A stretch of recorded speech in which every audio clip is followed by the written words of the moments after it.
Pós-graduação em medicina esportiva, fiquei 3 anos nos Estados do Texas, fazendo só trabalho com medicina esportiva.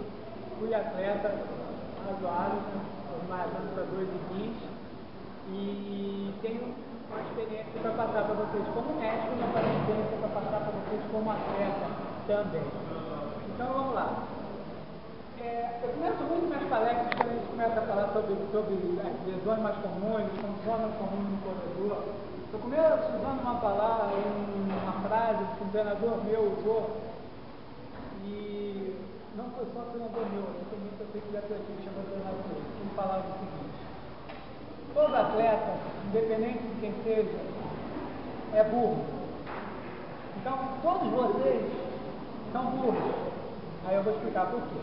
Vocês podem ser brilhantes, médicos brilhantes, advogados brilhantes, engenheiros brilhantes, comerciantes brilhantes. Só que na hora que a gente começa a fazer atividade física, a gente fica burro. Por que eu fico burro? Porque eu corria 5 km em 15 minutos, me machuco, fico um mês parado. No mês seguinte que eu volto a correr, o que eu quero fazer? Os mesmos 5 km em 15 minutos. E o que eu faço? Não consigo. E o que eu faço? Fico puto comigo mesmo, forço o meu corpo. E o que eu consigo? Eu machuco. Então, todo atleta é burro. Então vamos voltar à nossa realidade dos burrinhos, ouvindo o burrinho maior falar. Vamos começar sobre as causas principais de contusões relacionadas à atividade de corrida.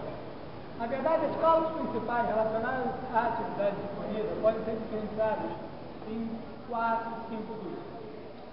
Causas anatômicas ou biomecânicas, quando a gente tem alguma alteração anatômica ou alguma alteração biomecânica. Esse tipo de causa é uma causa que hoje em dia já não é muito desculpa para a gente utilizar, porque o nível da indústria esportiva cresceu muito e isso conseguiu atenuar essas causas. Causa por erros de treinamento, por quê? Ou sobrecarga de treinamento, ou treinamento em local inadequado, ou começar a fazer trabalhos que o nosso corpo ainda não está preparado para fazer esse tipo de trabalho. Outra causa por uso de material inadequado. E quando eu digo uso de material inadequado, calçado, superfície. Então, eu ainda sou de uma geração que quando eu comecei a correr na praia, era correr na pedra portuguesa. Todo dia. Pedra portuguesa. Hoje, nós, a gente até asfalto, que tem uma reverberação muito menor do que a pedra portuguesa. Na minha época era só a pedra portuguesa. E isso levava a uma confusão muito maior. Então, erros a nível de biomecânica, erros a nível de material, erros a nível de treinamento.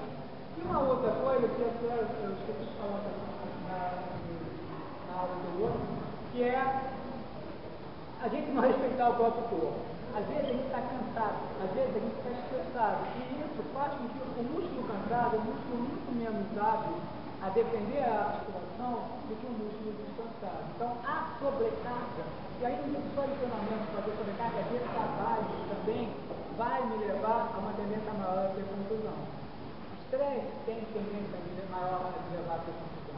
Vamos saber separar o que é fadiga física de fadiga emocional, fadiga física. Quantas vezes eu cheguei do hospital, quantas vezes eu cheguei do trabalho, morto de cansado, botei o tênis e saí e fiz altos treinos. Milhões de vezes. Tanto que a ordem lá em casa é o seguinte: se eu cheguei de casa e vou sair para treinar, eu não quero saber se o vulcão estourou, se a empregada não apareceu, se ninguém cagou, não quero saber. Sabe? Se no meio do aterro você me contar que isso está acontecendo, tudo bem, eu estou correndo. Mas se eu parar, cheguei em casa, 5 horas da tarde, parei, tentei lá, liguei a televisão, usando eu, para levantar, então, vamos embora.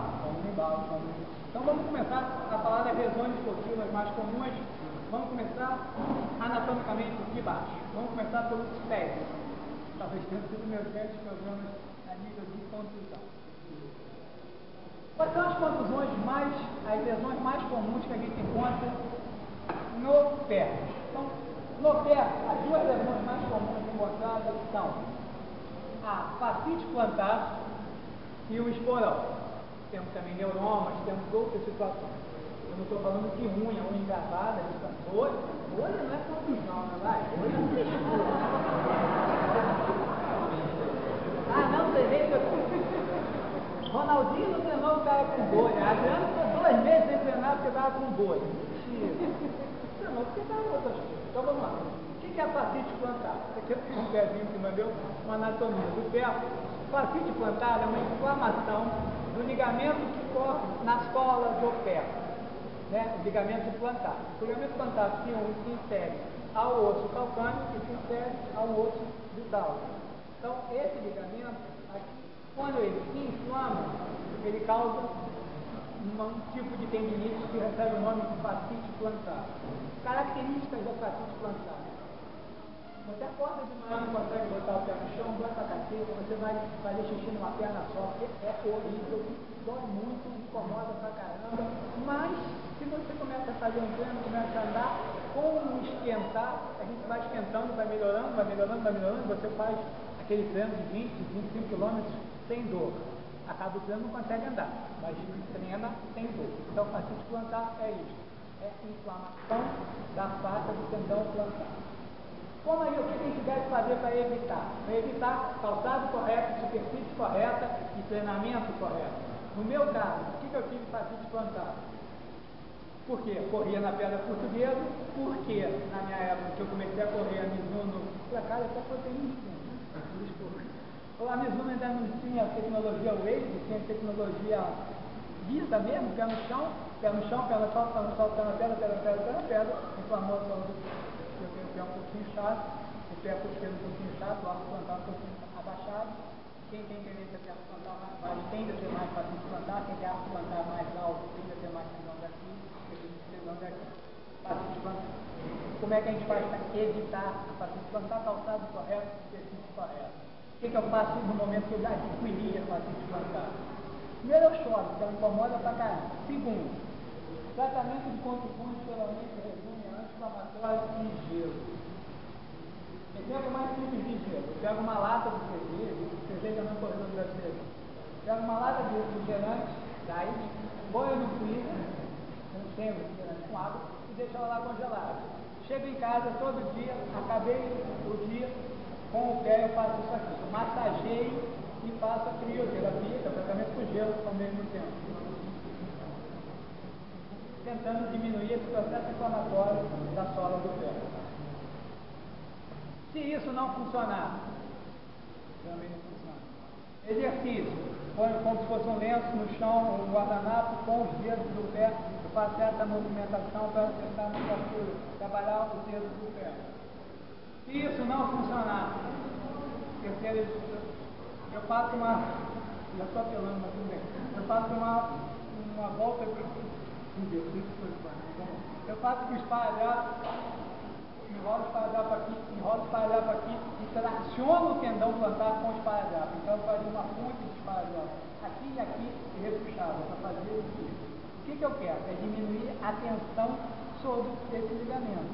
Como é que eu diminuo a tensão sobre esse ligamento?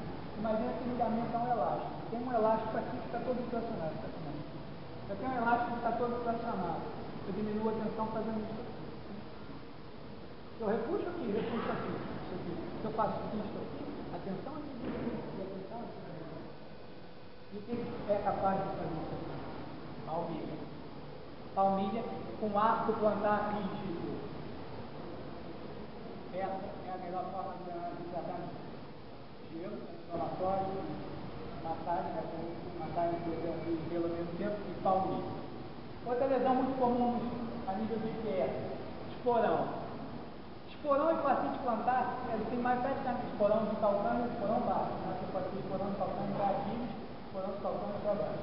Esporão nada mais é do que uma espícula óssea, meu tendão puxa o osso faz um osteótico, né, uma não ossificação para cá. Uma espora, puxando.